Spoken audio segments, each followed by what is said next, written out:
So, hey guys, listen, we're all trying to get more productive. And the question is, how do you find a way to get an edge? I'm a big believer that if you're getting mentoring or you're in an environment that causes growth, a growth-based environment, that you're much more likely to grow and you're going to grow faster. And that's why I love Growth Day. Growth Day is an app that my friend Brendan Burchard has created that I'm a big fan of. Write this down, growthday.com/ed. So if you want to be more productive, by the way, he's asked me, I post videos in there every single Monday that get your day off to the right start. He's got about $5,000, $10,000 worth of courses that are in there that come with the app. Also, some of the top influencers in the world are all posting content in there on a regular basis, like having the Avengers of personal development and business in one app.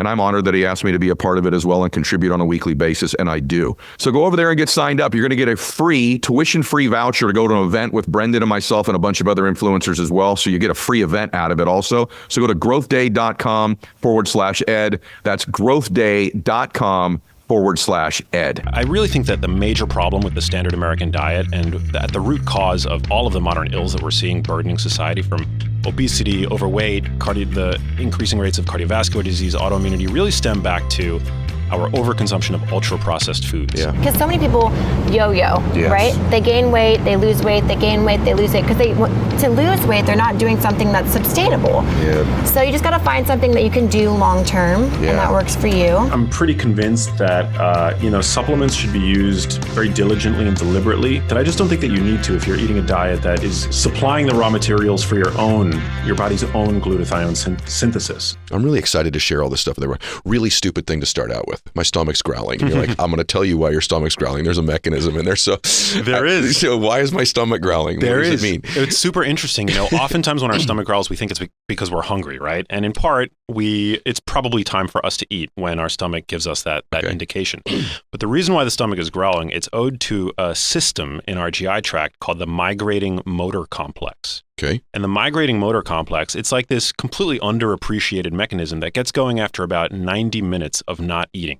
So after about 90 minutes of not eating, we feel like we're giving our digestive system a rest, but actually that's when this process kicks up. And what it does is it sweeps debris, dead bacteria, food particles that haven't been fully digested. It sloughs off dead epithelial cells from the stomach down all the way past the small intestine to the large intestine. So it's essentially called a housekeeping wave.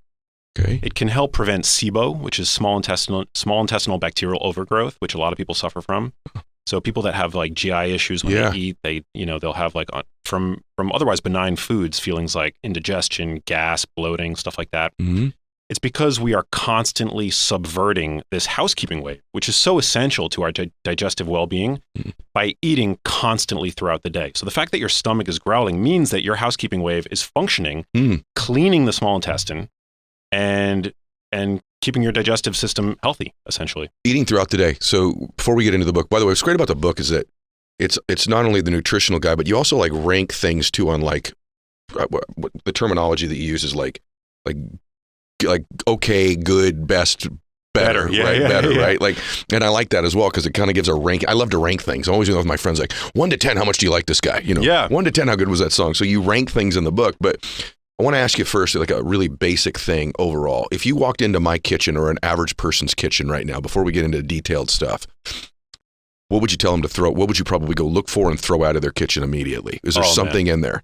Good question. What I find to be, I used to be a lot more dogmatic about like macros and carbs, fats, and things like that. I think that my perspective, especially with Genius Kitchen, I really think that the major problem with the standard American diet and at the root cause of all of the modern ills that we're seeing burdening society, from obesity, overweight, the increasing rates of cardiovascular disease, autoimmunity, really stem back to our overconsumption of ultra-processed foods. Yeah. These are the foods that are packaged, they're shelf-stable, minimally satiating, and highly calorie-dense. These are the foods that really underlie the obesity epidemic. Now, you can take the most obvious offenders like sugar-sweetened beverages, which are purported to be the cause of about 200,000 deaths annually worldwide, just from sugar-sweetened beverages alone. That's how toxic they are. I mean, the occasional indulgence in your favorite sugar-sweetened soda, not the end of the world. But the problem with foods that contain added sugar and sugar-sweetened beverages are really at the epicenter of this problem because they're so easily consumed, is that we have no biological requirement for sugar and it's not satiating at all. and provides no nutritional value. So you could basically eat all of the calories that you require in a day, get all of the nutritional, all of the nutrients that you need, and then throw 200 calories of high fructose corn syrup soft drink on top of that. And that really is what people are doing. And that's why we're seeing, this just crazy rates of our expanding waistlines and the like. Well, the thing about not being full, you and I talked about last time a lot, that's my layman's version of it, right? Is something I had not really thought about before, that when I'm eating these processed foods, that although I've intake the same amount of calories, say as a handful of nuts or something like that, I'm not satiated. I'm still hungry when I'm done, right? Yeah. So when you say, just curious, when you say sugar-sweetened drinks like that, are you talking about all of them, even the artificially flavored ones, anything at all that's any kind of basic carbonated drink that we're finding at any grocery store? Well, you definitely don't want to drink your calories, but the sugar sweetened beverages I think are the worst, and that's because it has zero capacity to satiate your hunger. So you could drink, look at the size of soda of like beverages at fast food joints these days. They're Massive. getting bigger and bigger and bigger, and that's because we just don't tire of drinking these products. Okay. I'm not that worried about artificial sweeteners, although my personal preference is to go for more natural sweeteners. Erythritol, stevia, monk fruit, and things like that. But you like stevia? Yeah, stevia I'm okay with. It has an aftertaste which isn't ideal. But you mentioned satiety, which is really important, I think, to unpack for people. The three characteristics of a food that make a food satiating, that make it fill you up so that you get that gratifying feeling of fullness after eating it, is water, protein, and fiber. So those are the three things that you want to look out for in any food if you want to avoid over-consuming that food. Water makes a food satiating because if you think about it, for a hunter-gatherer, one of our hunter-gatherer ancestors, when water ceased to be available, where would the next best place that a hunter-gatherer would look for hydration? Food. Food is full of water, right? Fresh produce, even meat is a good source of water. Yep. So if you're dehydrated, you're likely going to eat more. So that's why water should be one of the first places that you look to. The second thing is fiber. Fiber, we have no biological necessity for it. It does make life better. Fiber consumption is associated with longevity. Can I ask one thing on that? Yeah. Don't you talk about in the book, though, that it actually has some LDL particle removal capacity? It does, yeah, especially viscous gel-forming fibers, in particular psyllium husk. So a lot of people take psyllium husk for regularity, but there's like this amazing side benefit of psyllium husk, and that is that it traps LDL particles in the form of bile acids in the gut. And it's one of these like really easy interventions that can have a small but significant effect on your lipid profile. Very good. It can also trap excess levels of hormones like estrogen, which is one of the reasons why fiber consumption seems to be associated with reduced risk of breast cancer, which is one of these hormone-sensitive cancers. So fiber is really incredible. It seems to do all these amazing things. It's not an essential nutrient. You see a lot of these like people on the carnivore diet thriving with seemingly zero fiber intake. Right. And fiber, of course, it's also a surrogate, dietary fiber intake is probably also like a surrogate marker for just an overall healthy dietary pattern. If you're eating a lot of fiber, you're not the typical person consuming the standard American diet, right? Yeah. You're eating probably more salads, more veggies and things like that. But fiber is satiating because it mechanically absorbs water and stretches out the stomach, turning off the hunger hormone ghrelin. So that's the second aspect of food that you want to make sure that you're seeking out in order to be satiated. That's big. And then the third thing I would say is protein. Protein is the most satiating macronutrient, more so than carbs, more so than fat. And if you look at ultra-processed foods, they tend to be deficient in all three of those things. Okay. Right? Ultra-processed foods tend to be some combination of carbs and fat, or both. Usually sodium, wheat flour, stuff like that, tend to be very protein deficient. Also, protein is the most expensive macronutrient. So it's another reason why these high-margin junk foods, right? They all tend to be... They lack it because it's too much to put in there, you're saying? Yeah, it's an expensive... Are we too... So protein, let's stay on that topic for a minute. You're going right down all my questions I wanted to ask you. By the way, it's one of these interviews, everybody, where you get to listen in on stuff I want to know, and it's to your benefit too, right? So, because you don't get a lot of guys like Max in front of you very often. So protein is like, obviously, you know that I've lifted weights all my life, and everyone knows protein. Are we overly obsessed? So are we overly obsessed with protein intake? In other words, have we gone so far? Like I try to eat my body weight in protein every single day. So I weigh a couple hundred pounds. I'm trying to get about 200. For me though, I do supplement different things to get to that 200. So what you said, protein's so critical. Yeah. But is it is there a tendency to be overly obsessed with getting so much protein, or you can't get enough of it? Yeah, I mean, I think that you can get enough of it, but it's actually self-regulated. So you really don't have to think about getting too much of it because it's so satiating. I mean, nobody has ever gorged on lean chicken breast, which is one of the most protein-dense foods there is, because it's so satiating. We have these innate hunger mechanisms in our mouths, on our tongues, in our digestive tracts that know once we've had enough protein. But we do know that the RDA for protein is insufficient for good health, especially for people like you and like me who are active and who exercise regularly. In fact, the research suggests that we need to consume about double what the RDA is. So the RDA is 0.8 grams per kilogram of body weight every day of protein. We don't use kilograms here in the But US. everywhere else does, though. But everywhere else, yeah. So, I mean, I'll break it down in terms of pounds, but essentially, we need double that. So the research suggests that if we want to optimize our time spent in the gym, which we all should, right? We work hard for the gains, right? You should be striving for 1.6 grams per kilogram of lean mass or goal weight. And so that's an important distinction. And that breaks down to, in terms of pounds, about 0.7 grams per pound of lean mass or goal weight. Okay. And the idea there is you're lean. So for you, 0.7 to a whole gram per pound of your body weight, that's sufficient. You're definitely doing the right thing there. But if you had, say, if you had 50 pounds of fat mass on you that you wanted to lose, then I would do 0.7 to 1 times what your weight would be minus 50. Okay. Do you consider protein supplements as processed foods? Are those all processed? That's a really good question. I actually don't. I think protein supplements are great. I personally take them. Good. I think it's easy to meet your protein goals with protein shakes, and also whey protein in particular has been shown to support immune function. Yeah. Which I think is like this nice, happy added side benefit. It's interesting because when you read Max's book, you would think, because we're going to talk a lot about plants here in a minute, but there's a lot of meat in there too, and the way to prepare it. And by the way, he actually has avoid all the way up to best in terms of foods or ways to prepare them as well in the book. The rankings there's some avoid in there.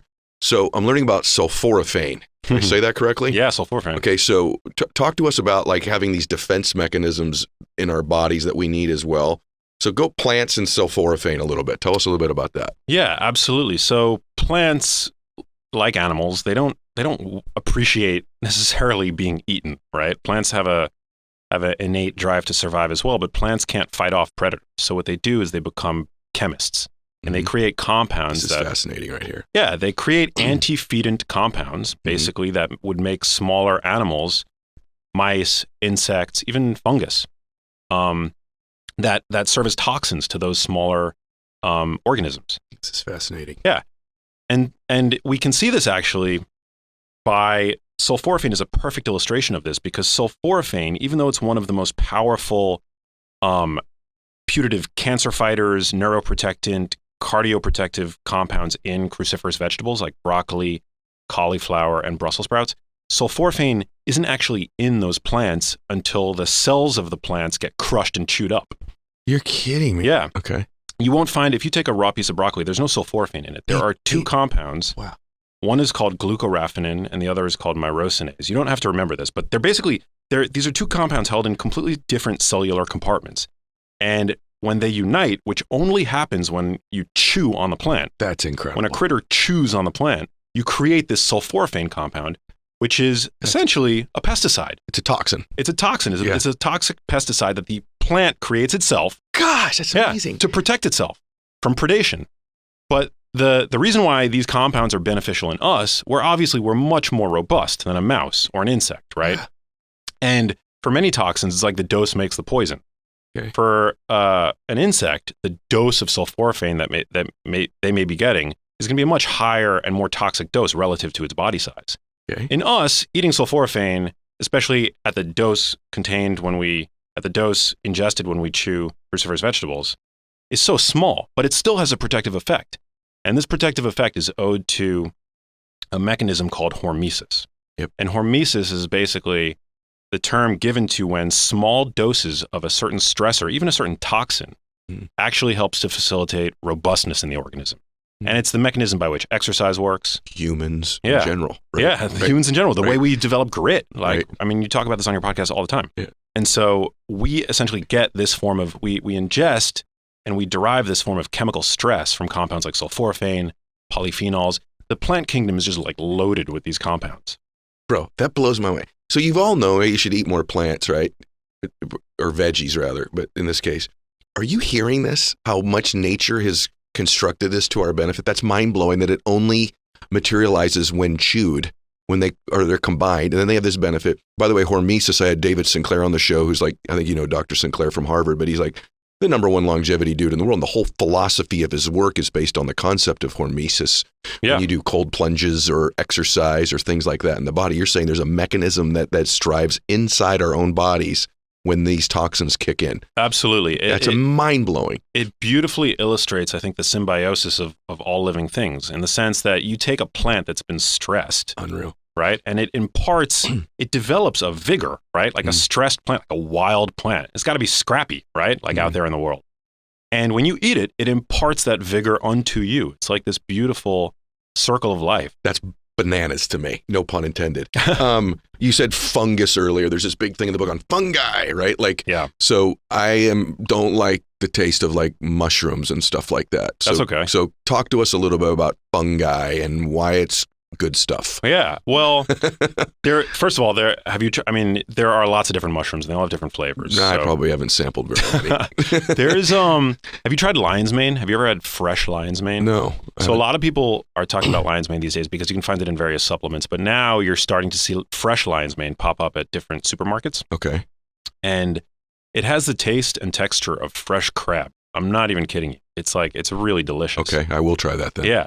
You saute it in a little olive oil, maybe some grass-fed butter, salt, pepper. It is so damn good. And the beautiful thing about mushrooms is that very nutrient dense and low calorie. So you're not getting a lot of calories from mushrooms, but you're getting a lot of really interesting compounds like beta-glucans, which can support immune function. Certain mushrooms have different micronutrient profiles. Some have vitamin D, depending on where they grow. Some mushrooms actually create really powerful detoxifying compounds like glutathione. Glutathione is considered the mother of all antioxidants, and certain mushrooms like the porcini mushroom in particular, very concentrated in glutathione, which is great. And one tip, so as you've mentioned, the Genius Kitchen, which is one of the reasons why I'm so proud of it, it's not just a cookbook, it's for people to learn actually how to cook. Yes. Which I thought was so important. And one of the, I think, biggest mistakes that people make if they're listening to this and they say, well, I don't like mushrooms, I've never had mushrooms that I've liked. One of the biggest, most common mistakes that people make when cooking mushrooms is they rinse them. You never want to add water to mushrooms because mushrooms are already packed with water. All you want to do when you buy mushrooms is brush off any visible dirt that you see, but you never want to rinse them, unlike other produce. You just want to throw them in a hot pan with some like cooking oil, some great oil like extra virgin olive oil, butter. Is it because once you're cooking them, whatever the gnarly stuff that could be potentially on there by washing is gone by cooking it, or there's nothing on there? Yeah, I mean, you neutralize any potential harm that would come from eating something raw, but it's also that mushrooms are like sponges for water, and the aim when you cook a mushroom is to get the water out of it, so that the mushroom's natural flavor comes through. Do you look at food like it's actually medicine? I do. I think that I like to say there are a lot of people in the functional medicine community that like to say that food is medicine. I like to refine that a little bit and add a little bit of nuance. I think that food is definitely a form of medicine. I think it's certainly a form of preventative medicine.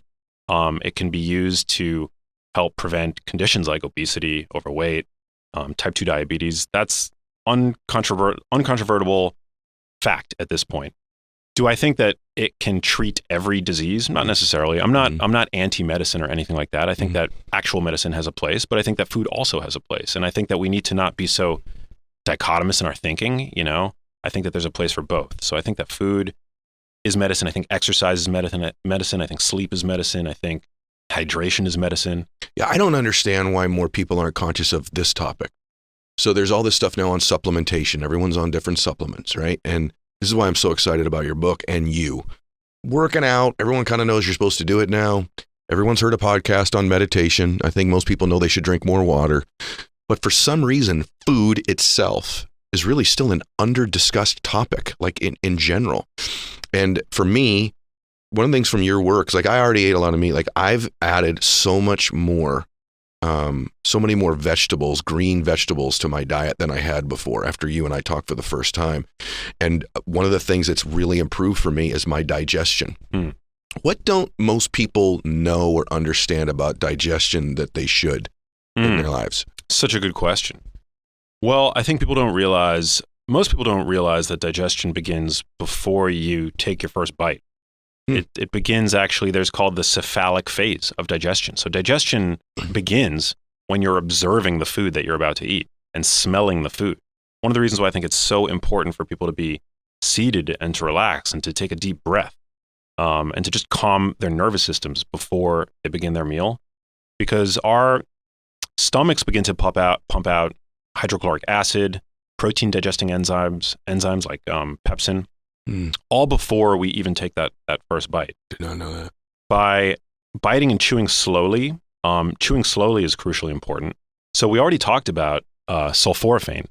If you're rapidly chewing your cruciferous vegetables, you need time for those enzymatic reactions to occur. So the creation of that compound sulforaphane, which activates detox pathways in the body, it's a cardioprotective, neuroprotective compound, but it needs time to be created. The same thing with alliums like garlic and onions. There's a compound created when we crush garlic, fresh garlic in particular, called allicin. It's an antimicrobial compound, anti-inflammatory. We need to chew slowly because that's where the digestion and the synthesis of many of the most valuable compounds in our food begin to be created in our mouths. Also, this is one of the things that I talk a lot about in Genius Kitchen as well. Some of our most beneficial produce, like beets and arugula, are very high in compounds called nitrates. Nitrates are really good for our cardiovascular health because the end product, nitric oxide, in our cardiovascular system basically brings down blood pressure. It supports blood flow. It's a vasodilating gas that we all create in our blood vessels. Also really important for sexual function. I was just going to say, guys, it's a biggie. Guys, nitric oxide is super, super important. And the nitrates that are found in foods like beets, a lot of people will take like beetroot supplement, right, to boost blood flow. But we humans don't actually have the enzyme to convert nitrates in food to nitrite, which then gets funneled into that nitric oxide pathway. It's the oral bacteria in our mouths that reduce nitrate to nitrite, which then can boost nitric oxide in our blood vessels. So for your oral bacteria to have the time to be able to do that, you need to chew your food slowly. So if you're wolfing down a salad that has arugula in it, that has beets, and you're not taking the time to chew what it is that you're eating more slowly, you're undermining the capacity of your food to be cardioprotective. And in tandem with that, it's another reason, and I don't know why I felt the need to mention this in the book, but I felt it was like really apropos. It's one of the reasons why people should definitely not use antiseptic mouthwash every day, because what you're doing with antiseptic mouthwash is you're nuking the bacteria in your mouth that basically reduce nitrate to nitrite, which then can actually, even an acute swishing of antiseptic mouthwash, antiseptic being the key here, can increase your blood pressure because it basically messes up that nitric oxide pathway. They've also shown that rinsing with mouthwash after exercise can reduce the blood pressure lowering effects of exercise. And people who regularly use mouthwash 2 times or more per day, and this is about 40% of the population, have 50% increased risk for developing type 2 diabetes because nitric oxide is also involved in insulin signaling, and they have double the risk of developing hypertension. Okay, brother. Okay, I gotta start chewing my food slower, and I gotta drop I do you antiseptic mouthwash. So, is there any? I have so many things I'm gonna ask you. By the way, I told you guys you never heard a show like this before, so you're gonna write down stuff and learn stuff. Is there any downside? Because we're gonna talk about some other stuff here in a minute, and then some of the stuff in the book on preparation is just awesome. However, is there any downside to eating a plant-based or too many plants or anything like that can you overdo that, or is there no downside? Yeah, I love this question. I think there is. I don't prescribe a one-size-fits-all diet. That's right. People have different tolerances for fiber, quantity, for various compounds in food. You know, I have a friend who, if he goes within 6 feet of an allium, which is like garlic, onions, leeks, he gets the worst digestive discomfort ever. So everybody's different.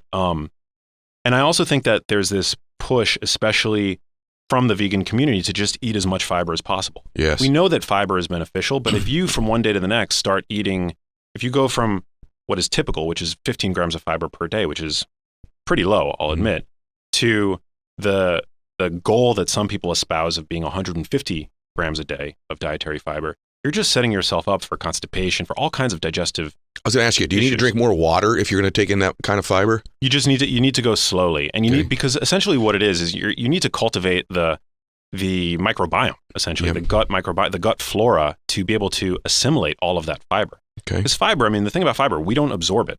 Fiber is fiber because it passes through the small intestine undigested, and it becomes a fermentable substrate for the 30 trillion bacteria that live in the colon, in the large intestine.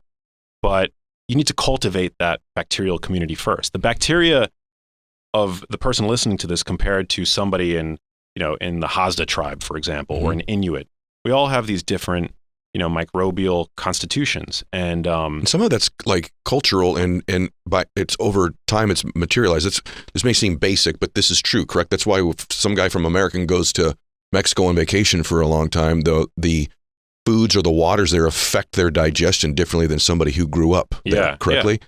Right, because you don't have the same immune system, you don't have the same antibodies, you don't have the same gut flora. Okay. I mean, the gut is where the majority of our immune system is stationed. So, I mean, the gut plays a huge role in immune function. What about fish? So you say in the book, know your fish.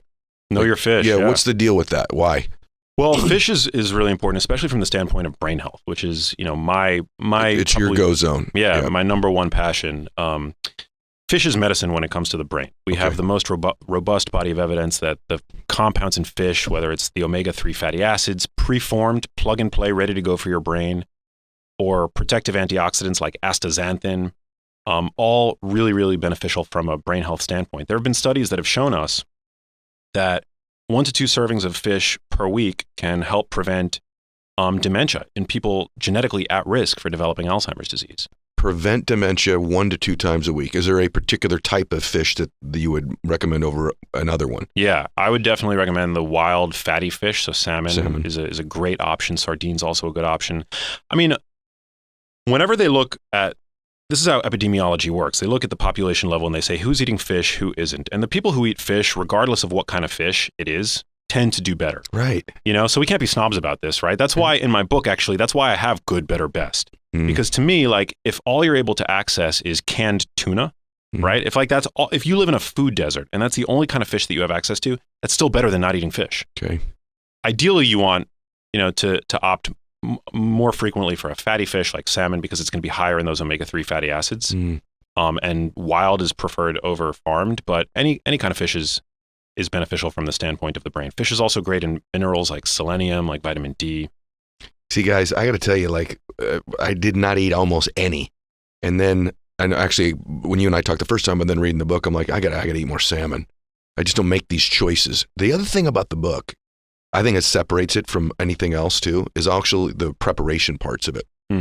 So you talk in the book, I want to go through some things about just stuff that's got flavor that you recommend. And I don't want to give the whole book away because I want everybody to go get the book, which you need to go get the book. Here's why you should go get the book. There's not another one in its category like it. In other words, if you want to go get a book on intermittent fasting, there are multiple books on that topic you could go get, all of which are probably pretty good, right? But this topic of the preparation of the food and the way that he talks about eating like a genius, I just don't think there's another one like it. So that's my endorsement, number one. Thank you. But the idea of extra virgin olive oil is in the book. Yes. Okay. Talk about it. Like, one, it tastes good, but number one, why is that something that we should be considering using? And you give recipes and stuff in there in preparation of our food. Oh, I even have an extra virgin olive oil cake, a grain-free, gluten-free extra virgin olive oil cake in the book with no sugar added, by the way. I love extra virgin olive oil. It's one of these foods that just for years I've been obsessed with, and humans have been pressing olives to make extra virgin olive oil for thousands of years at this point. It almost is a perfect food, and especially when you compare it to these grain and seed cooking oils that are so heavily marketed, dirt cheap to produce, high profit margins, toxic to the bodies to our bodies in the quantity that we're consuming them today. Extra virgin olive oil has super heart healthy monounsaturated fat, which is the best fat to consume liberally. It's actually a kind of fat called oleic acid, which is the most abundant fat found in nature. Breast milk is rich in oleic acid. Beef has very high in oleic acid. So is wild salmon. But oleic acid, olea, is actually, it means olive. So we discovered this fat in olive oil centuries ago. And now we know how beneficial it is. It helps prevent inflammation. It helps make our LDL lipoprotein particles more resistant to oxidation and more resistant to adhesion to macrophages, which is where this sort of like atherosclerotic process begins. So it's a really healthy fat from the cardiovascular standpoint, and brain health relies on cardiovascular health. So it's the primary oil that I use in my cooking, and that I recommend using as a sauce, and you can cook with it. A lot of people don't realize that. There's a lot of misconceptions about that. But the other thing about extra virgin olive oil is, aside from the fact that it's a very healthy fat, it's got a superpower that no other fat has, and it's that it contains a compound called oleocanthal, which is essentially an anti-inflammatory compound that is as anti-inflammatory as low-dose ibuprofen. Whoa. Yeah. Whoa. So over-the-counter pain-relieving medications that are anti-inflammatory, they have side effects. Actually, chronic use of ibuprofen is associated with cardiovascular events. But extra virgin olive oil, you're getting all of the benefit, all of the anti-inflammatory effect, essentially, of a low dose of that, but without any of the negative side effects. You're kidding me. And by the way, none of the taxing on your kidneys or liver. There you go. Either, Yeah. right? Exactly. So there's all these little things in the book, like I'll mispronounce stuff, but it doesn't matter because, I understand the concepts of things. So you're talking about cooking with butter. Yeah. And then there's you're like ghee. Like there's this thing ghee that you talk about in the book, right? So and everyone else is listening is probably going, you don't know what ghee is? No, I didn't know what ghee was. So oh, wow. What is ghee and why are you so high on it? So ghee is a great fat. So is butter. And we can talk about the differences in the two. They're similar. Ghee is derived from butter. It's clarified butter, essentially. So you take butter, you boil it gently, and then you skim off the milk solids. And what you're left with is this pure fat that's very well tolerated for people that are even the most dairy sensitive, because it's free of lactose and it's free of casein. That's big for a lot of people. Okay. Yeah. It's great for high heat cooking. It's a staple in Indian cuisine. That's probably the type of cuisine most known for utilizing ghee. But actually, butter and ghee, while I use it and I love it, and it's definitely a part of my diet, I talk in the book about how for certain people, butter actually can raise levels of LDL, which is the lipoprotein associated with cardiovascular disease, right? And this is actually kind of interesting, and it's distinct from cream. Now, this is kind of mind-blowing. A lot of people don't realize this, but butter is made from cream. And you take cream, you churn it, you get butter. That churning process disrupts a compound in the cream called milk fat globule membrane, and it makes the butter more prone to driving up levels of LDL. Whoa, whereas no other dairy product has that problem. So you can consume all the dairy fat you want from cream, from hard cheeses and things like that. The consumption of full fat dairy is actually associated with better cardiovascular health, with the exception of butter, because it lacks this milk fat globule membrane. So for people that are worried about, have risk of cardiovascular disease, butter is one of those foods that I'm like, yeah, enjoy it sometimes, it tastes great. It's fairly nutrient dense for a fat, but it's not one of these fats that I'll go overboard with. Okay. Unlike extra virgin olive oil. What about salt? What's our? Do we have misconceptions about salt in general? I know the answer because I'm reading your stuff, but I want to talk about that. So let's talk about salt. I love talking about salt. Salt is one of the easiest ways to elevate your cooking. I mean, salt is the one ingredient that takes a single ingredient food, right, like a piece of meat, and turns it into a steak. Sure does. Right? You need salt. It's all you need.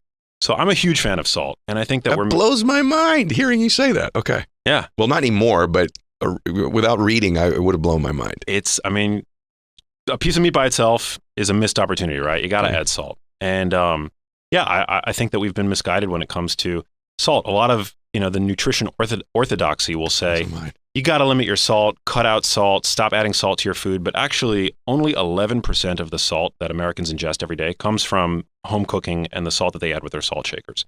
The vast majority of sodium that your average American ingests every single day comes from fast food, restaurant food, and ultra-processed foods, canned foods and things like that.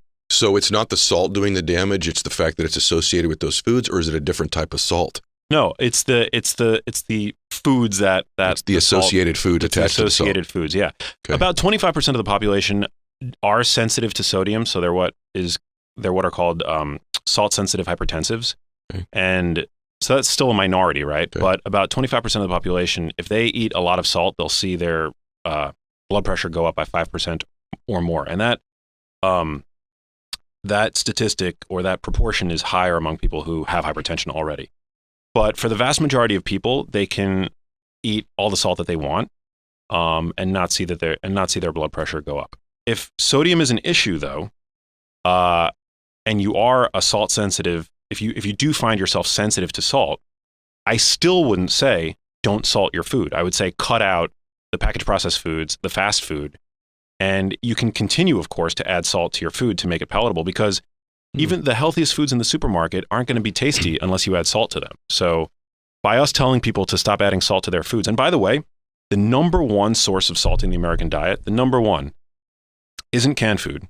It isn't processed meats. It's bread and rolls. That's the number one source of sodium in the American diet. Breads. Commercial breads. Yeah. Do you eat bread?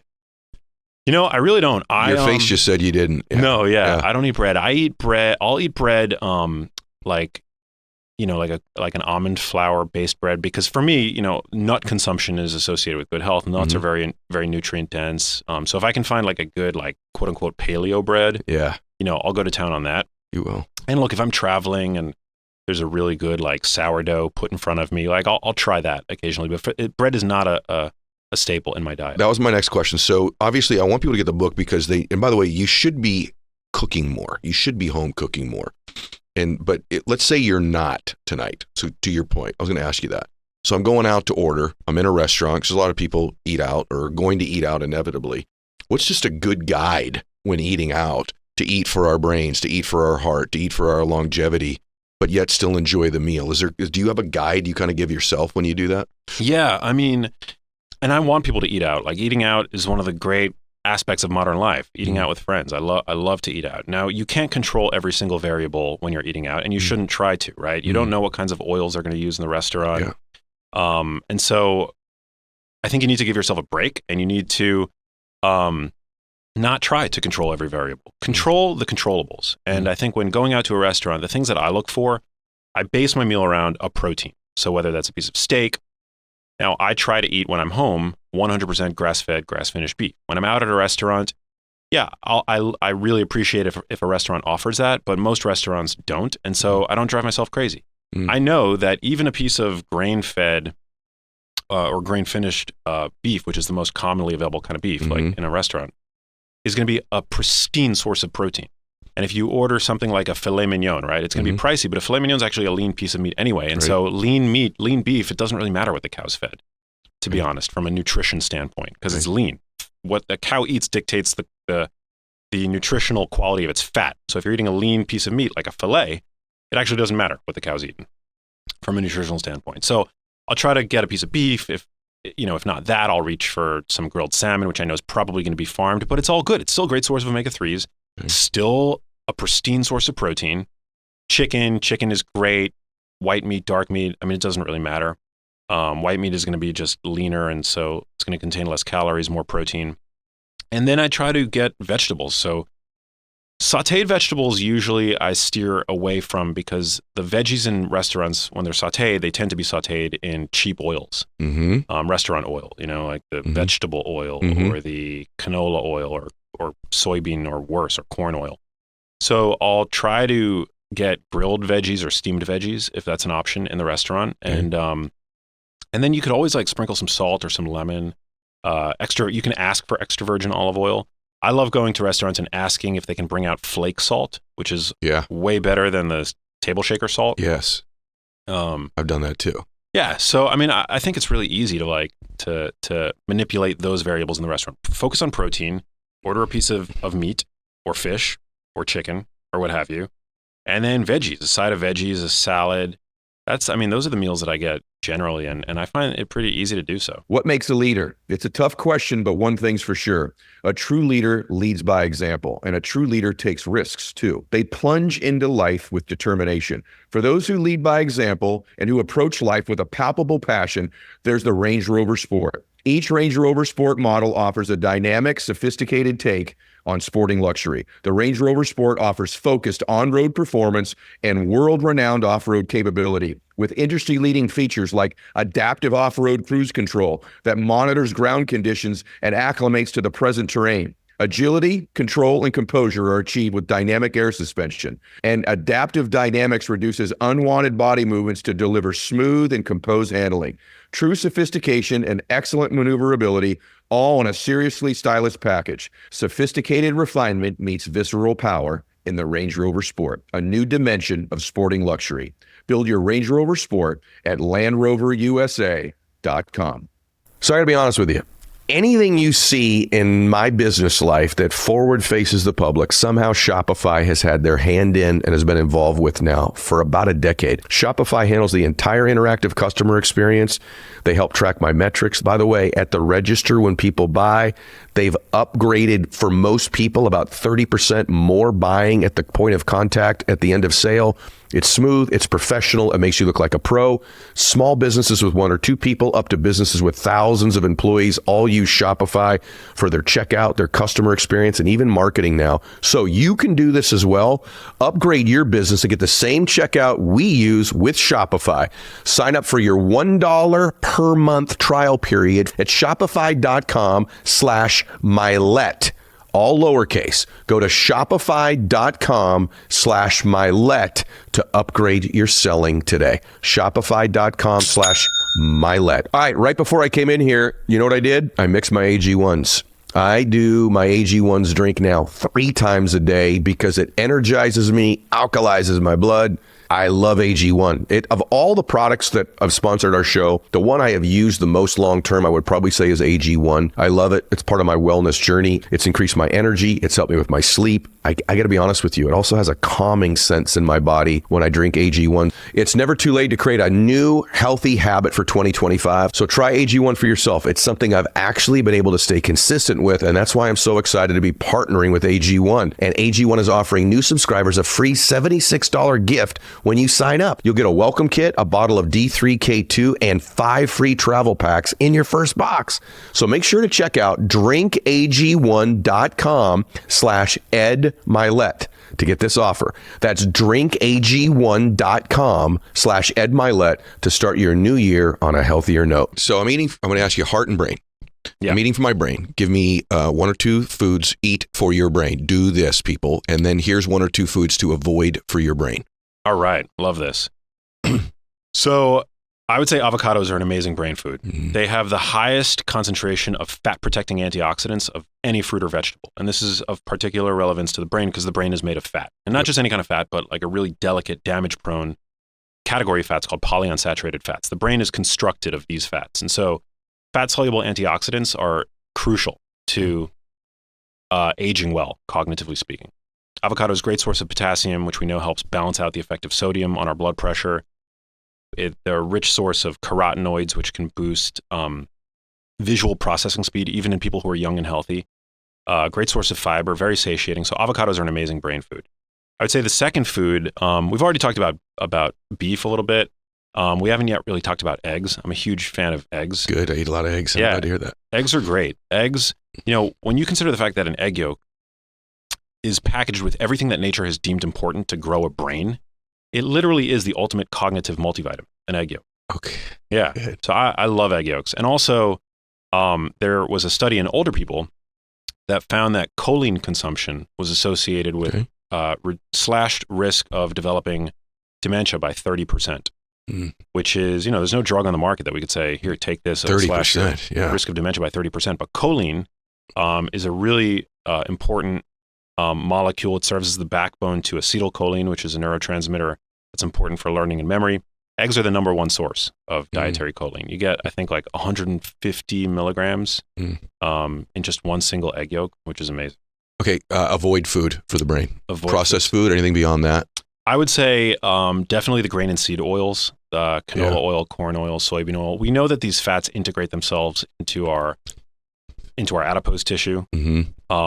We've actually seen an increase by about 136% of the appearance of these fats, linoleic acid in particular, in adipose tissue over the past 100 years, which is owed to the fact that we're chronically consuming these cheap oils. Something like soybean oil by itself, our consumption of it has gone up 2,000%. Okay. Just in the past 100 years alone. That's a big part of the book, by the way, is the preparation part, and I want them to get the preparation part, but that's a big deal, is if it's got corn oil preparation, that's just a big no-no, huh? Yeah, you want to get rid of that stuff. I mean, a little bit here and there certainly won't kill you, but the production of these oils creates trans fats. There's no safe level of trans fat consumption, we know at this point. They're also full, especially when we cook with them under real-world conditions, the appearance of oxidative byproducts, certain aldehydes and things like that, which we know are damaging to our mitochondria, which is the organelles in our cells that create energy. And these oxidative products are found they're found in oils that are available commercially and created under just everyday use. So, and what about heart? Anything you say, this heart, eat this for your heart? From a cardiovascular standpoint?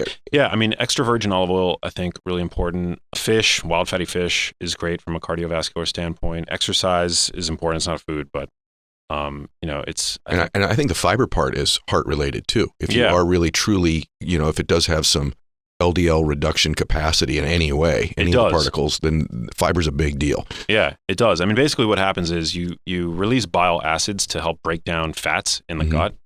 And bile acids, we use LDL particles to make bile acids. And that LDL is basically taken back up in the ileum, which is the latter end of the digestive tract. But when you consume fiber with your food, and especially this gel-forming viscous fiber, psyllium husk, and other fibers naturally found in foods, it traps the LDL particles, and so they're not able to be taken back up in the ileum in time. So you basically pass them. Okay. That's why fiber, I think, is so great from a... It yanks it and you pass it. Yeah. You're brilliant, by the way. Dude, thank you. I feel the same way about you. Thank you. I told you this like 5 times last time that we talked, but when I'm talking with you, and thank you, I appreciate that. Fruit. So here we go. Yeah. So,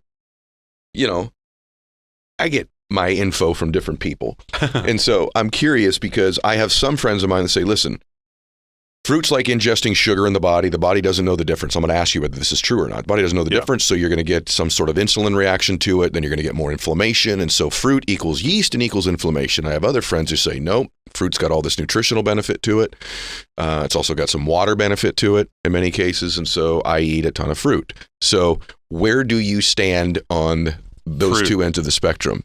I think fruit is great, especially whole fruit. But I do think it's important to bring nuance to the table and to acknowledge that there are different kinds of fruits. We have low sugar fruits like avocados, berries. All berries are great. Cucumbers, citrus, things like that. And then we have high sugar tropical fruits like, bananas, for example, or pineapple, mangoes. If you have problems with your glucose tolerance and you're sedentary all day, do I think gorging on grapes and bananas, for example, is a very smart idea? No, I mean it's better than gorging on junk food, but I think we could do even better than that. Okay. I think we can look to foods that have a lower glycemic load. Okay. But at the end of the day, fruit is beneficial, and so I don't want to scare anybody away from eating more whole fruit. I personally, my daily fruit consumption ranges from 0 to 2 servings a day. Okay. And again, all fruits are different. So berries, there's a lot of evidence now showing how supportive berries are to brain health. Right. Bananas are a great source of potassium, which can boost cardiovascular health. But are bananas the only source of potassium? No, actually, an avocado has twice the potassium of a banana. Okay. With all those other benefits, to it that I mentioned. And as you mentioned, fruit, it's self-limiting. So again, this is why I don't really, place a limit on fruit consumption. It is self-limiting because of the fiber, because of the water. And the fact that fruit comes with the fiber and the water, that is important from the standpoint of how the sugar in the fruit affects us physiologically. So there was actually a really interesting study where this wasn't a fruit per se, but they compared the same amount of carbohydrates from wheat. So they took 50 grams, we'll just say 50 grams of wheat, and they turned it into a porridge. And one porridge, one version of the porridge, the wheat was coarsely ground. And in the other, it was much more finely ground. And the finely ground porridge, again, carbohydrates were controlled for. So the calories were controlled for, right? So same amount of carbohydrates in each bolus, the finely ground wheat porridge and the coarsely ground wheat porridge. And what they found in the finely ground wheat porridge was that it sent blood sugar, the glycemic impact was way higher, which led to a way higher release of insulin. Mm-hmm. And afterwards, so it sent the blood sugar way higher in the subjects. But then what was really interesting was that it dropped it below baseline afterwards. Whereas so it led to a blood sugar crash. Blood sugar crash that we all try to avoid, right? Because that can create feelings of anxiety and people prone to anxiety. It can create fatigue, hunger, irritability, right? But the coarsely ground porridge was harder for our bodies to digest, right? And it digests more slowly. Return blood sugar right back to baseline, right? So going back to the fruit conversation, this is why I think fruit is so great and not something that we ultimately need to worry about, right? Because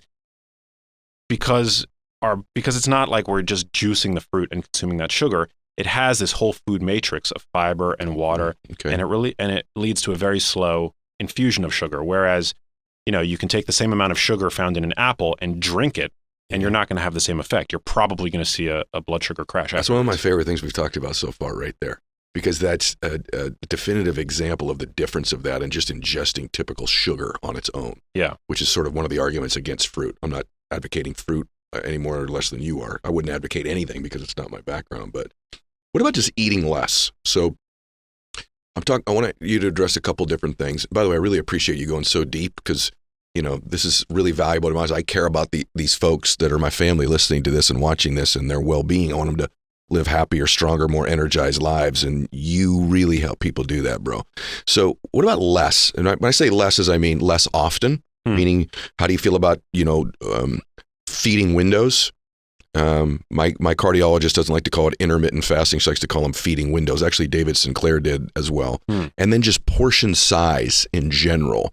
Is that something you're cognizant of, like how much food you're putting in your body actually? Not just calories, but just amount of food and portion size, and how often you do or don't eat. Are those things that you think about or focus on? Yeah, I mean, I try not to eat for 2 to 3 hours before I go to sleep every night. Okay. That's my primary concern, is not eating too close to bedtime. Mm-hmm. Sometimes when I wake up in the morning, I like to eat, an hour after I wake up. Sometimes I'm not hungry at all and I can go 2-3 hours after waking up before taking my first bite. But this all comes back to circadian biology. And, we're seeing now that, especially with research on time-restricted eating, a lot of this research is being done down over at the Salk Institute with Sachin Panda. He's done published a lot of really interesting papers on time-restricted eating, but that when we simply honor our body's natural inclination to eat during the day and not eat too much late at night, we see cardiometabolic benefits to our blood pressure, to our blood glucose control, and this is independent of weight. So some will argue that time-restricted eating merely just a way of controlling calories, and it is that. It can be a very effective way of controlling calories. It's not, time-restricted eating doesn't give you a free ride to eat whatever it is that you want. You can still gain weight while time-restricted eating. I think a lot of people make the mistake of thinking that time-restricted eating or intermittent fasting is this hall pass to, to eat whatever it is that you want, and that somehow calories don't matter if you're time-restricted eating. That's false, right? But independent of calories, it does seem to be the case that there is a cardiometabolic benefit to not eating too late at night. And so that's what I try to do. We see that people who eat late at night, their hunger patterns are, miswired the next day. And I've anecdotally experienced this myself. When I eat really late at night, my digestion isn't great the next day, and I tend to feel more hungry when I wake up the following day. Well, for me, I sleep a lot better. Because my body's working to digest food that I ate later at night. And so when I'm not necessarily in full digestion mode, so to speak, I just sleep deeper. But the reason I asked you about portion size, I want to talk about this, maybe one of the last two things here, is that as you talked earlier about how big these sodas are now, so are portions. Like when you do eat out, the portions seem to be getting bigger and bigger and bigger. You go to an average restaurant now, you're like, my gosh, the amount of food in some places. that they're bringing me. And there's been this thing, like I grew up with this, like clean your plate. Yeah. It was a big thing. Here I am 50 years old, but I would sit at a lot of us grew up like this. I wasn't even allowed to leave the table if I didn't eat all the food. Mom, I know you're listening to this. I love you. but there is a portion issue in our culture. And I do think people think, well, I haven't eaten in 8 hours, so I'm going to eat 3 fistfuls of steak because I haven't eaten any in 10 hours. So what about portion size? Do you focus on that? Yeah, I mean, I personally am a volume eater. I like to eat a lot. You told me that last time. Yeah. I like to eat a lot. And I think that the way that has become something sustainable for me, and, and I'm able to do that without having to think about calories and to portion control all that much, is to focus really on the foods that I know are going to be satiating so that I can feel full, but still not have overconsumed my daily calorie needs. And the way to do that is to focus really on whole, minimally processed foods. So you can eat a lot. You can eat a huge volume of food and not consume, at the end of the day, all that many calories in doing so. I mean, that's the problem with ultra-processed foods, is that by the time you've eaten those kinds of foods to satiety, you've already overconsumed them. Yes. These are the foods like pastas and rolls and breads and cakes and fried foods and chicken dishes like, lasagnas and things like that. But it's the minimally processed foods that allow you to feel like you're eating a lot, when in reality you're actually not eating that much because they're just that satiating. Okay. And so, yeah, I mean, I've done on my Instagram too, like side-by-side depictions where, if you look at the calorie density of your average fast food meal. This is really good right here, you guys. I've seen you do this. Go ahead. Yeah, like the French fries and the soda and the Big Mac. It fits within, like, I mean, you can basically in 2 handfuls hold all of that food in 2 hands. And that's, for the most part, it's like 1,500 calories worth of food right there. And it's just, you're holding it in 2 hands, right? But if you look at foods like, wild salmon, fresh vegetables, dark leafy greens, whole fruits, eggs and stuff like that, the calorie density is way lower for those calorie foods. Density, there you go. Yeah, the calorie density is lower, but the volume is way higher. Okay. And so volume is one of those things that, like, it's really hard from the standpoint, like, look at like any animal, like when left to their own devices, when allowed to eat ad libitum, which is the scientific way of saying to allow an animal to eat all that, everything that they want. They don't stop. They don't pump the brakes. They have no reason to self-regulate the way that we do, right?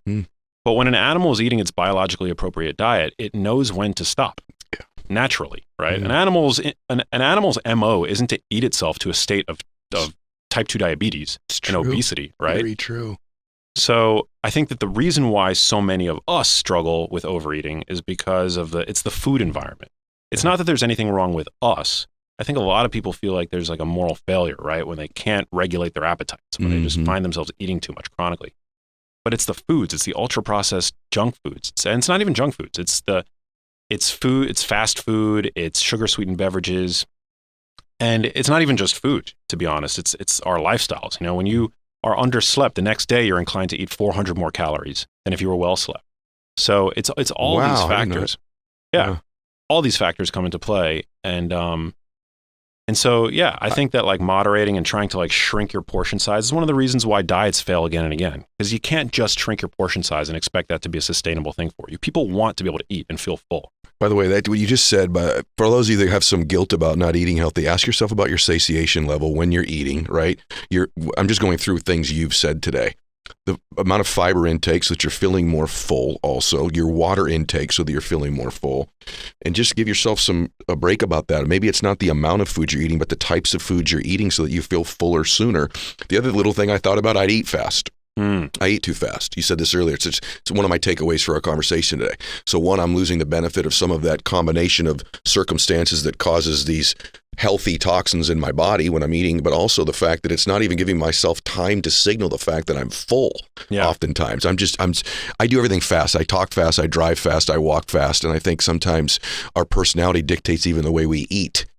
And I think it's smart to step back and go, let me enjoy the flavor of the food. Let me enjoy the meal to some extent. Let me enjoy the conversation. It's not I think sometimes I'm always in the contest to be first. I don't know if anybody can relate to that. I got to be the first one finished, first one to order, first one finished, which is just insanely stupid thing. But yet I do it when I eat. And I think when I overeat or when I have digestion issues or fatigue after a meal, oftentimes it's not the food I ate. Sometimes for me, it's just how fast I ate it in some cases. And so I really appreciate you saying, okay, last question.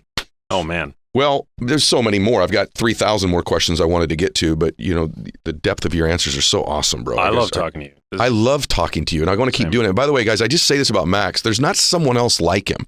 So follow his stuff. Check out his YouTube. Listen to his podcast. Get Genius Food. Get the book. Get it. So just an in general question. We've covered a whole bunch of stuff today.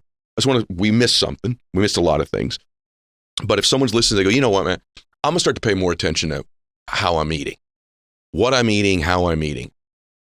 Other than what we've covered here today, what would be one more layered thing you'd say? And by the way, don't forget this, either in preparation or the type of food or anything like that you would throw in that I didn't ask you that they should just know before I let you go. Oh, man. Well, a topic that I'm really passionate about is our almost constant exposure to environmental toxins. So industrially created compounds that have saturated the food supply that we are unwittingly ingesting on a day-to-day basis that's compromising our health. So compounds like bisphenol A or BPA, endocrine disruptors, like phthalates in our food supply, or PFAS chemicals. I would say that, getting your food right is super important and probably going to be the lowest hanging fruit for most people. But I also think that people should start to at least gain a sense of awareness about where their food is coming from and to reduce their reliance on foods that come in plastic packages. Yeah. And to minimize their storing of food in plastic packages, and certainly the reheating of food in plastic packages. So this is a big problem, like the microwaving of food in plastics, purchasing of sandwiches and other food products in oil-proof paper, wrapped in oil-proof paper. Yeah. All of these situations increase our exposure to compounds that mess with our hormones, the system of chemicals in our body that guide everything from neurodevelopment to sexual function to, where we store our body fat. So becoming aware of where your food is coming from. I mean, there's a study that came out I think it was late 2021 that found that fast food was just rife with phthalates. Phthalates are known endocrine disruptors. And so if you're eating a food product that, just try to visualize where, how it arrived in your hands. If it had to flow through a Byzantine network of plastic tubing, right, to make it into your food supply, to make it onto your plate, then it's probably something that you should minimize your consumption of. If it's a piece of, and just compare it to a sliced piece of fresh meat or a whole chicken that you roast yourself, for example, it's a lot different. Or, produce that you grab from the supermarket and put in a bag yourself. I mean, that's completely different. But, so many of us today, we're consuming foods in packaging, and we think that the packaging is inert, but it's actually not. Under certain circumstances, the chemical constituents of the packaging are able to leach into the food that we're eating. And it screws with us. It affects everything from insulin sensitivity to our predilection for weight gain. So I think, and I offer some tips in Genius Kitchen to help minimize one's exposure to these kinds of toxic chemicals, which I think is a really important layer that we need to be talking about more. First things first. Mike and Nico, I know, want to know this. They want to know, what is the best exercise to build your butt? So what, and I know a lot of the ladies are watching this too, give me one exercise, one tip from watching this that builds your booty the best. What would it, if you had to give me one, what would it be? Only one. Okay, you can give me three if you want, but just throw me some. If I had to do one, it would probably be something that targets the glutes more, like a hip thrust or something like that. Okay, what about squats? Are they good for that, or do you not do squats? I do squats. You do? I do squats.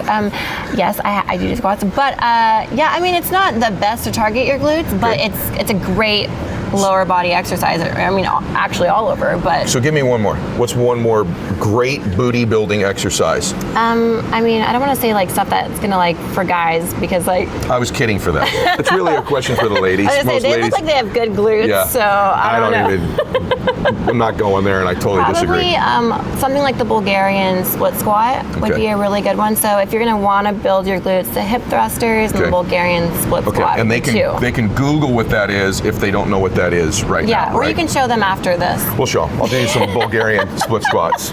Those are a major part of my routine, as you can all tell from looking at me.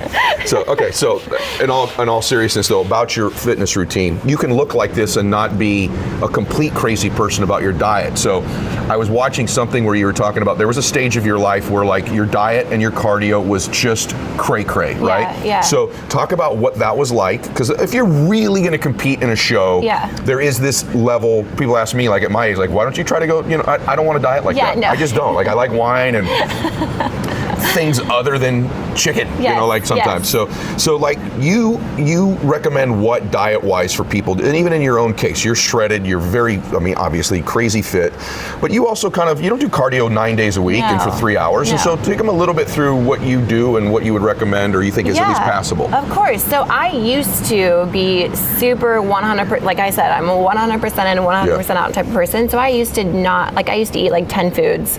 I used to cardio every single day, work out every single day for at least like 2 hours. Like I was just, I mean, when you get competing, I feel like you get in this competing mode where you just like, I don't know, it's something that now that I look back and I'm like, how did I do that? Yeah. But now, I mean, I believe in more of like an 80-20. So 80% clean, 20% live your life. Like when I was competing and 100% in, like that type of mentality, I didn't go to family functions. I didn't go to birthdays. I secluded myself, so it wasn't even good for me like mentally because I wasn't around people. I was like, oh, I can't go to that because I might, cheat, or then I'm gonna feel bad, and then I'm gonna have to do cardio. It's just like a downward spiral, and you can't live your life like that. So I mean, I eat clean 80% of the time, 20%. If I'm going somewhere, if I want something, I'm gonna have it. I'm just not gonna like overly indulge in it. Moderation is key. Don't beat yourself up about it. Don't go on the Stairmaster for an extra hour. Right. But now I'm actually pescatarian. I don't know if you know that, but where I get my protein from fish and like plant-based stuff, and I just do that for my own health reasons that I've had. And it's worked for me, but... Can I ask you, do you mean by your own health reason, your body didn't respond well to eating other meats? Is that what you mean? Yeah. Okay. So for as long as I can remember, I just had a digestion issue. And so I was just researching how to naturally help this, and a lot of it came back to red meat. For you? So for me, for me. So, I was like, I'm just going to try cutting meat out altogether and see if I can do that. I can't be vegan. I've learned this. I just can't do it. So I did that for a month, and I was like, okay, this isn't working for me. So then I went pescatarian, and it works well for me. And all my digestion issues that I was having completely went away. That's wonderful. Yeah. So you know what? I feel like, I'm not one to preach about one diet works better than the other. There's so many diets out there, and so many of them work wonderfully. I just think that you need to find something that works best for you. And that you can sustain, right? That you can sustain. Because one thing it's a lifestyle, and if you want to be fit and you want to be healthy because so many people yo-yo, right? They gain weight, they lose weight, they gain weight, they lose weight, because to lose weight, they're not doing something that's sustainable.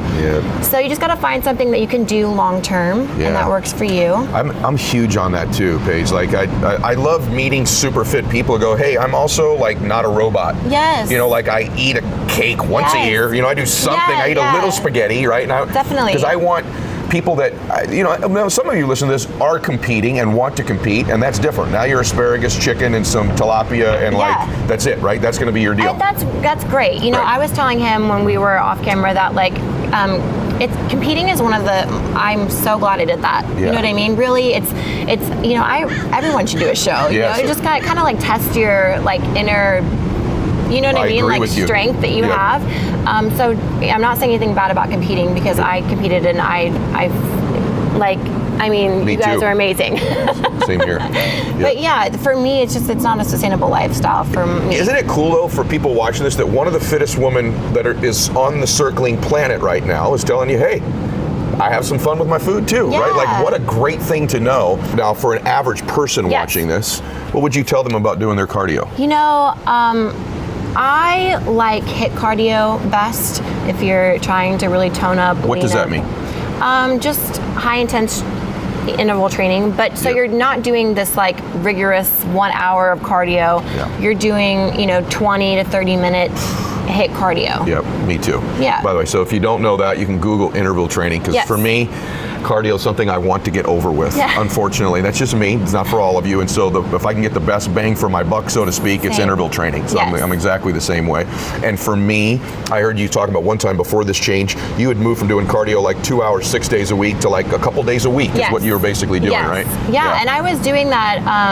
And you know what? If I need to like dial in for something like a shoot or something, I'll hop on there and do some HIIT training. Or on my leg days, even some upper body days, I'll put in those like plyos to make my rest more minimal, to up that high intense training in between my lifts. So I'll do stuff like that. One of the things I like that you do on your website too, I want to talk about this for a minute too, is that there's different ways to do your contest or your training for a show. Meaning there's all kinds of, and you do this on your site, but you could just do your own contest with you in a transformation for 90 days or 30 days too, right? It doesn't have to be some bikini show or bodybuilding show, but you could say, look, I'm starting to train right now. I'm 6 feet tall, 240, and I want to transform my body over the next 90 days. You do some stuff through your site, I noticed, like that too, where you kind of mentor people, where they can send you. We'll talk about that a little bit for the average person listening to this too. They can do their own contest, right? Yeah. So I do that online. It's just that, I know that like a lot of people, going to a trainer can be expensive. You know, you're paying $40, $50, $60, $80, $100 a session, and that can be expensive. So I just do something where it holds more accountability online, where you can like check in, and I even give out prize money just because. Because $10,000, because online training can be it's hard to stay accountable. It's so hard. You don't go into a trainer, you don't check in, you're not like, here, see me. So I wanted to keep people accountable, and that's. They could do that literally through you if they chose to. Yeah. You also talk about on your site real quick, different body types too. Like not everybody trains the same way. So can they get some access to help from you on that through your site? Yeah. My site's just paigehathaway.com, and you can email me there. You respond to everybody, right? Yeah. That just blows my mind. So they can do that through your site, right? They can go to your site and get that kind of information too. They can email me directly. Okay, and you told me you respond to a lot of this stuff yourself too, right? Yes, even with Instagram, a lot of people are like, do you comment back to people yourself? I'm like, yes, I comment back to people, I reply to people's DMs, I try to. It's unbelievable that you do that. Okay, so a few more things. We don't have too much time left. So overall, if someone was to ask you for just in general, I want to get more fit, what would you say to somebody? Like, here's where I'd start. This is my general advice to you about getting fit. What would you tell them? If someone's not, like, they don't have a healthy lifestyle, or they're trying their best to get into it, I would just ease into it. I'm a 100% out kind of person, but a lot of people don't have that mentality. So my best piece of advice is take a day at a time. I would just take, half the week, eat healthy. And then half the week, live what you're doing, and just every day, take a day out and start implementing that healthy lifestyle. I would just do it like a day at a time, because a lot of people, it is really hard for them. So you want to make it a routine, right? Because the routine is what's going to help you stay on track.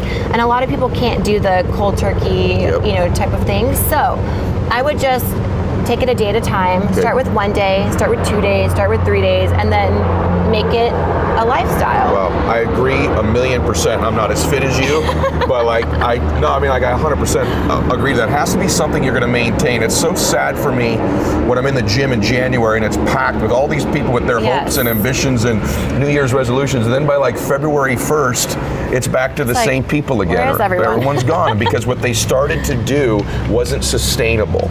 So I 100,000% agree.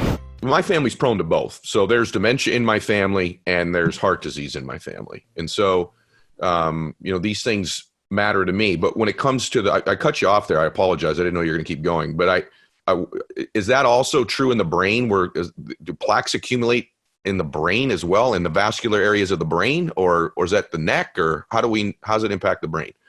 Well, so the same kinds of vascular problems that you can have anywhere in the body, you can have in the microvasculature that feeds blood and nutrients to the brain. So that's where you can start to have a problem from a vascular standpoint. The amyloid plaques and tau tangles that you're referring to, it's sort of a different machinery there, different mechanism. Okay. But nonetheless, the same problems that are going to cause this backup of LDL particles in the blood, that's going to cause inflammation in your blood vessels, chronically elevated blood sugar, all incredibly damaging to the brain. There's no question about it. It can create inflammation in the brain, can damage the blood vessels going up to the brain. And inflammation in the brain is really what is responsible, I think, for this increase in amyloid beta and the tau tangles that we see. So when we talk about amyloid beta and tau, these are the sort of hallmark proteins that are associated with Alzheimer's disease. Okay. There are other forms of dementia. You have vascular dementia, as I mentioned. You have Parkinson's disease dementia. You have Lewy body dementia. So dementia is an umbrella category, and Alzheimer's disease is simply the most common form of dementia.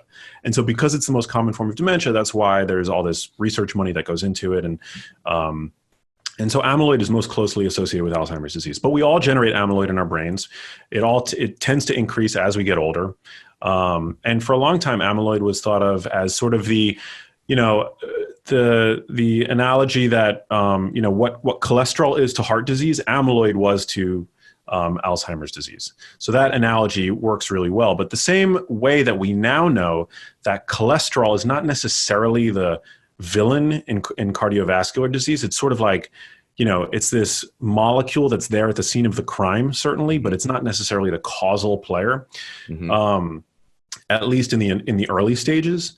The same thing we're now seeing with amyloid. So amyloid, for the longest time, because you could easily open up the brain of a deceased person who had died from Alzheimer's disease, and you see these plaques and tangles in the brain, it was thought that amyloid beta was the cause of Alzheimer's disease. So what do we have to do to get this amyloid out of the brain? But many, many drug trials later, what we've seen is that drugs that are actually effective at reducing amyloid burden in the brain don't cure the disease. So the question has then become, what are the earliest things what are the earliest problems, or the earliest biomarkers that are associated with Alzheimer's disease that we can intervene on earlier to prevent this amyloid buildup in the first place? And we know that, inflammation in the brain, because the brain doesn't really have an immune system the way that the body does, amyloid seems to be responding to neuroinflammation. We also see that sleep is incredibly important when it comes to keeping the brain clean of these plaques. We know over this, just as of a couple of years ago, there's a newly discovered system in the brain called the glymphatic system, which I think many people are starting to become familiar with, that when you sleep, your brain actually flushes cerebrospinal fluid throughout your brain and cleanses it of these proteins that build up over the course of the day.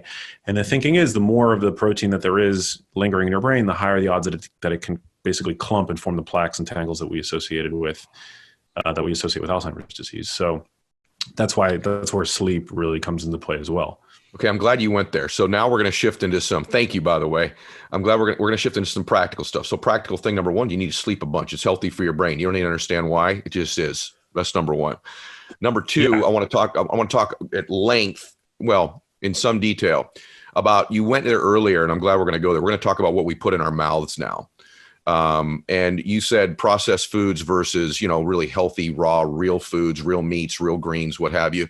I eat, like a lot of people, I bet, that listen to the show. If I started to add up how much processed food that I eat in a given day or week, it's pretty scary. I'm talking about protein bars, protein chips, things that at least in my mind, I think are healthy because they're getting me protein, low calorie, really quick, tastes pretty good. It's a snack. But I mean, I eat a ton of processed food. Why is that bad compared to eating I don't know what you would call it, real food every single day? Yeah. So, I mean, I think it's important to make the distinction, right? Like, processed food sort of has this really negative connotation associated with it, especially these days. But when you cook your food, you're processing it. So it's not necessarily that processing is like this evil thing. It's the it's when food has just become so pulverized and removed from its natural form that it's hardly recognizable from its original form. when you take a steak or something, or a piece of like raw meat, and you cook it in your pan, you're processing it. When you put, whole foods in a blender, you're processing that food. The problem with ultra processing, which is what, the food industry does, is it creates foods that are what food scientists refer to as hyper palatable. It becomes really difficult to moderate your consumption of those foods. These foods are designed to be overconsumed. And by the time you've reached satiety when eating these foods, you've already overconsumed them. You've already... Wow. Yeah. They've shown this actually recently. There was a National Institutes of Health study led by an obesity researcher named Kevin Hall. You can look up the study, that found that when people were given an ultra processed diet to consume ad libitum, meaning like you were able to eat whatever you wanted until you reached a point of satiety, they ended up eating a 500 calorie surplus every single day. Wow. When just eating to feel full, which is something that every human being wants to feel, right? When eating food, I mean, it's like, it's a privilege and great thing to be able to feel full. And it's something that we all want, when we're eating. In the crossover trial, what they then did was that they gave these same subjects access to a minimally processed diet and to the same degree of satiety. So eating also until they were full and satiated. They ended up eating at a calorie deficit of 300, 300 something calories. Yeah. So, I mean, that ultra processed food diet, which by the way, today is how most people are eating most of the time. 60% of the calories that we consume today come from ultra processed foods.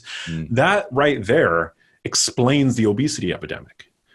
Because we're just constantly in proximity to these ultra processed foods where it's really difficult to pump the brakes on them. We end up over consuming them. Yeah. And the other problem with these foods is that they're minimally nutritious. So not only are we walking around, with ever expanding waistlines, 1 in 2 people by the year 2030 are going to be not just overweight, but obese. And half of us are either type 2 diabetic or pre-diabetic. 90% of us are deficient in at least one essential nutrient. So we're overfed and we're undernourished.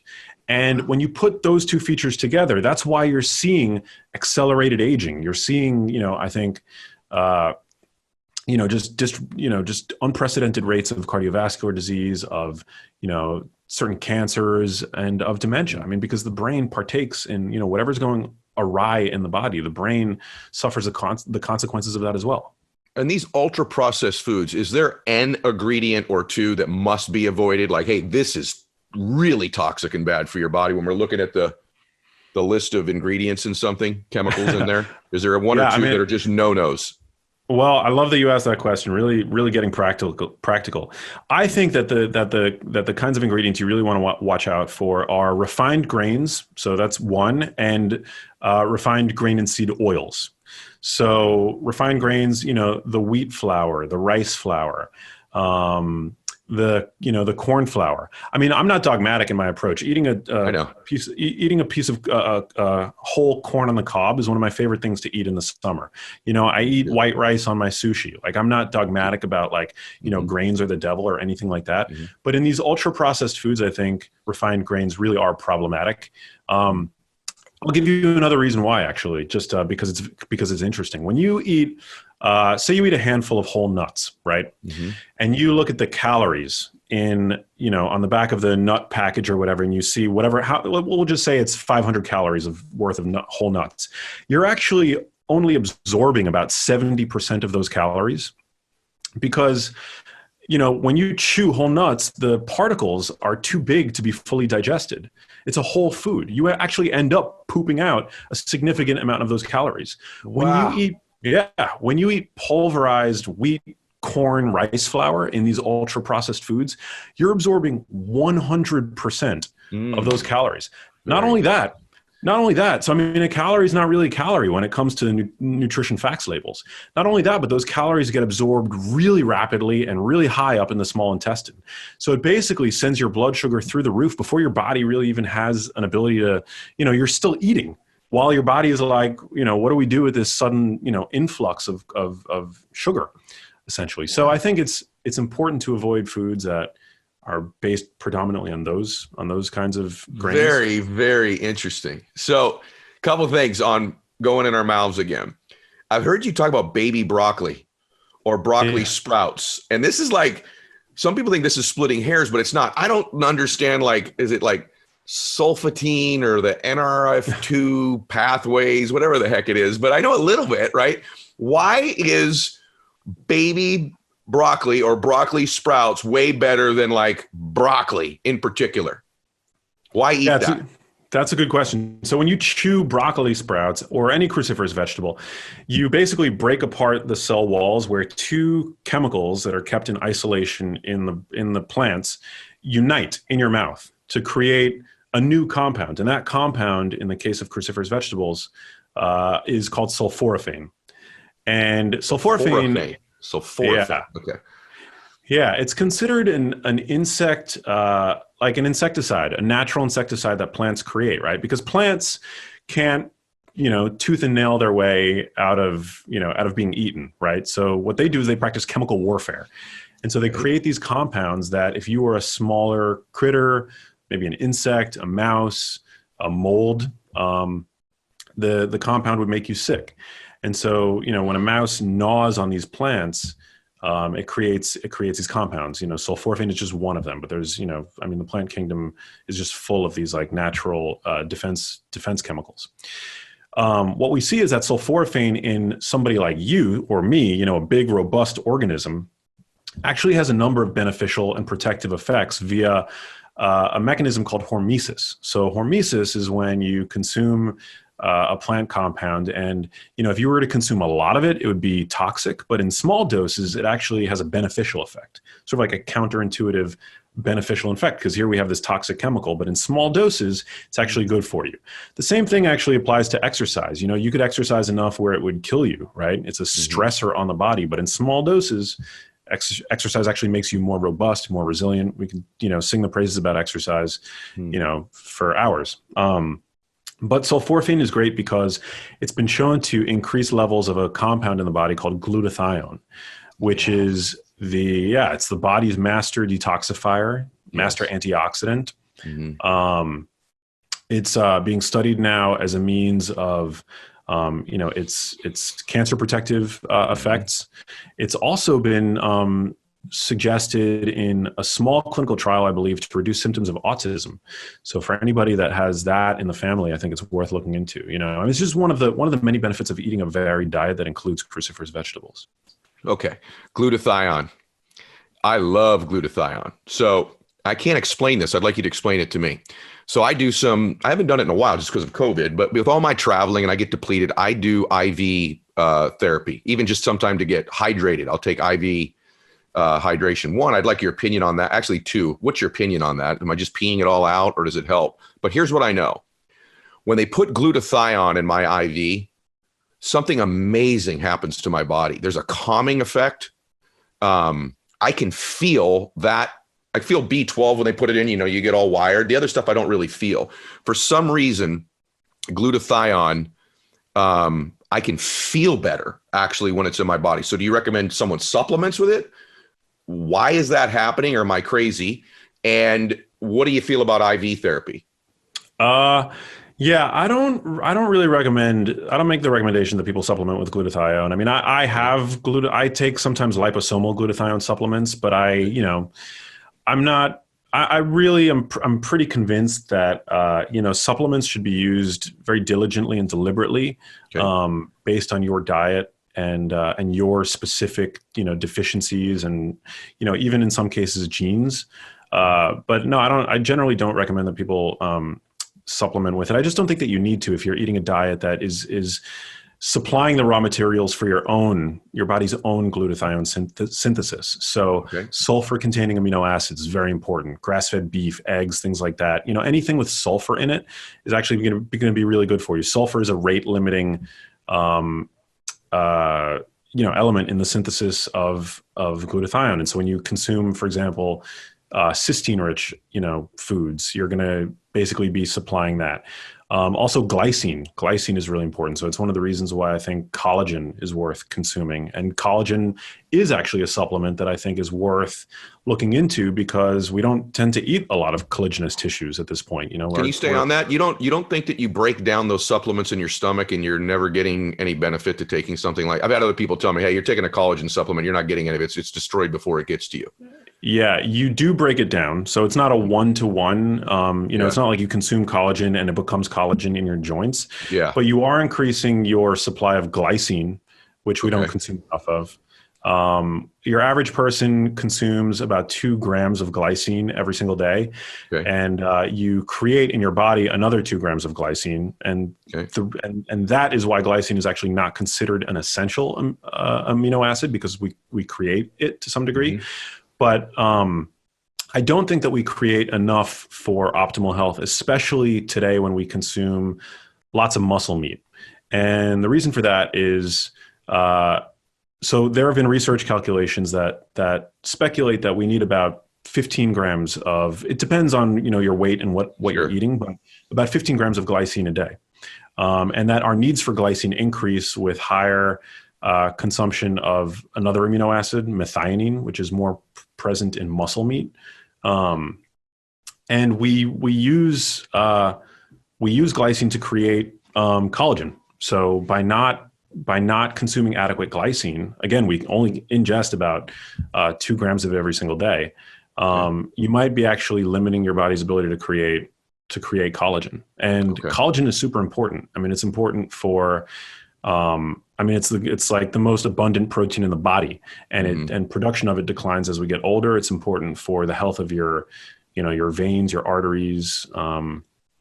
So yeah, it's one of those things that I think if you're not eating collagenous tissue in animal products, I think it's worth supplementing with. Okay. By the way, thank you. I told everybody in the beginning to be like feverishly writing notes. The cool thing about this show is they listen to it in their car like, all right, well, I'm going to listen to it. I got to go all the way back and get a notepad out and start writing all this stuff down. So I really appreciate it. And for me, I'd say I'm borderline obsessed with my own health just because there is dementia in my family. I don't know that, frankly, it's so long back. I don't know if it was dementia, a particular form of dementia, Alzheimer's specifically, but it's there, and certainly heart disease as well. And I like that you're telling us some of these markers that we can test for.